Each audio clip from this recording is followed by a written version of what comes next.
and welcome back. So in today's video we're going to take a look at how to get a stress analysis running inside of Inventor. Now we can stress analyze a single part, or we can do assemblies, and they pretty much work the same way. We're going to go through the same workflow as we would for a part or an assembly, vice versa. So I have just got a simple little bracket part, and by simple I mean very simple.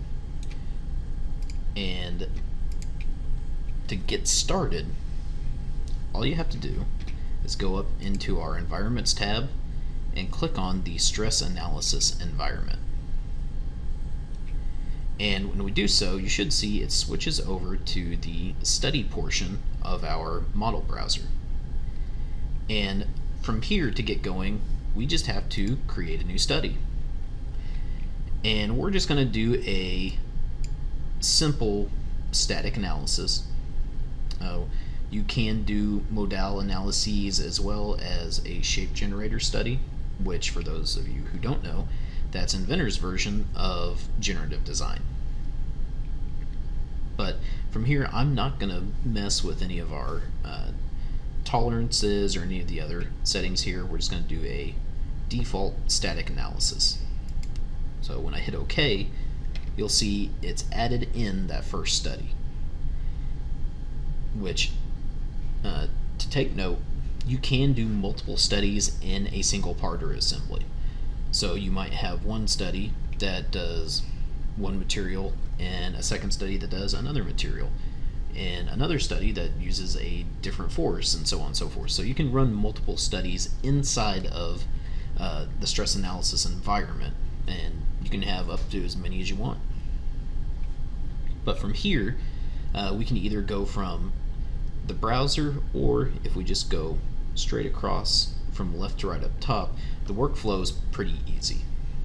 So first thing, I'm going to assign a material, because right now it is set as generic.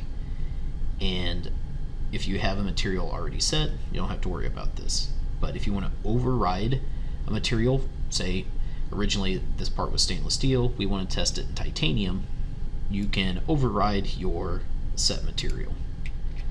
So I'm going to go in, stainless steel, there's stainless steel. Alright, so I'll hit OK. I've got my material set. It shows me that I've got it set here in the browser.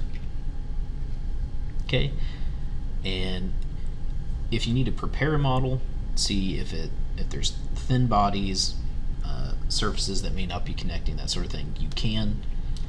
This is a very solid model. I just made it a few minutes ago.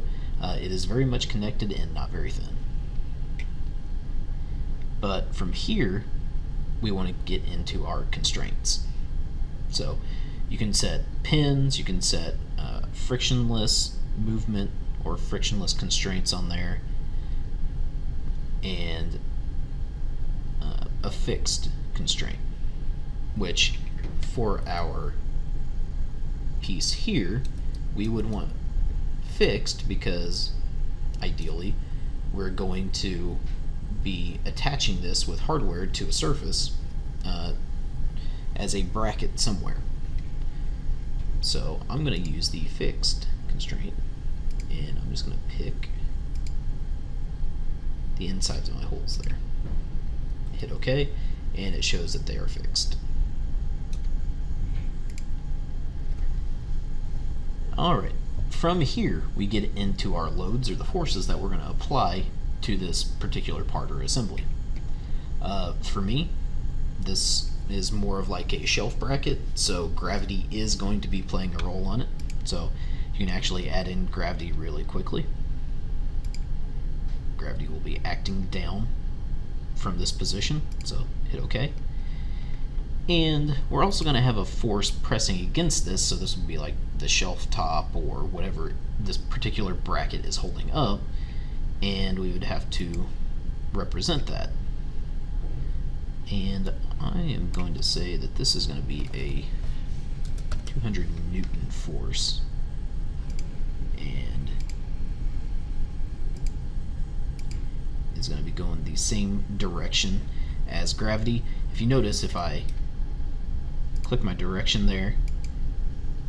You can flip the direction of the force. Like I said, this is going in the same way as gravity, so I'm going to go ahead and hit OK on that. And I've got my forces applied to my bracket.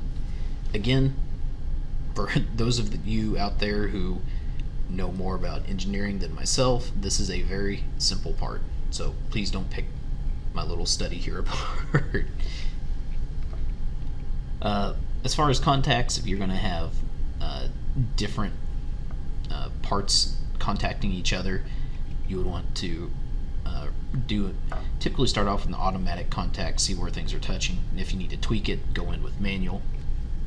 For our single part here, we don't have to worry about that.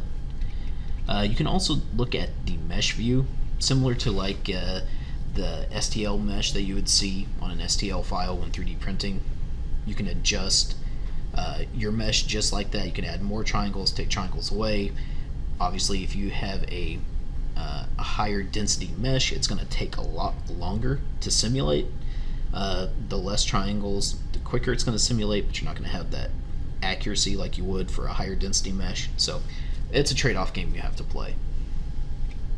But from here, once I've got my material, my constraints, and my loads figured out, I'm going to go ahead and hit simulate.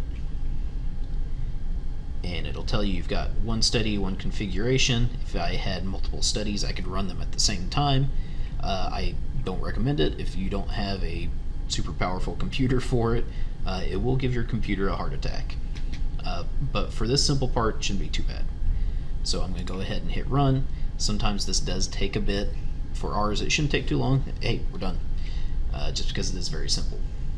But you can see, switch around to the front here, gives me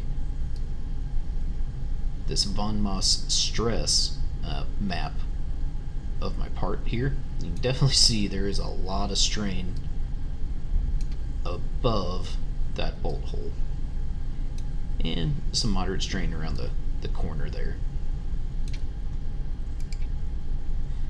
But the neat thing is you can go down to all these different studies. So it starts on the von Mises. You can go to a first principle, you can go into a third principle, you can look at displacement, your safety factor, different stresses in the XX, XY, XZ direct. Like, there's a lot of different things that it solves for under your results. So we're going to go back up here, and yeah, that's how you run a simple stress analysis. Like I said, this one is very simple. Stress analyses can get very, very complex. You could have up to 50 to 100 different forces applying to a particular part. So really it just boils down to the scenario that that part is going to be put in. Like I said, ours is just a little shelf bracket. It's not a whole lot that goes into that. But that is what I've got for you today. So I hope you've learned something. Take what you've learned, utilize it, and as always, be inventive.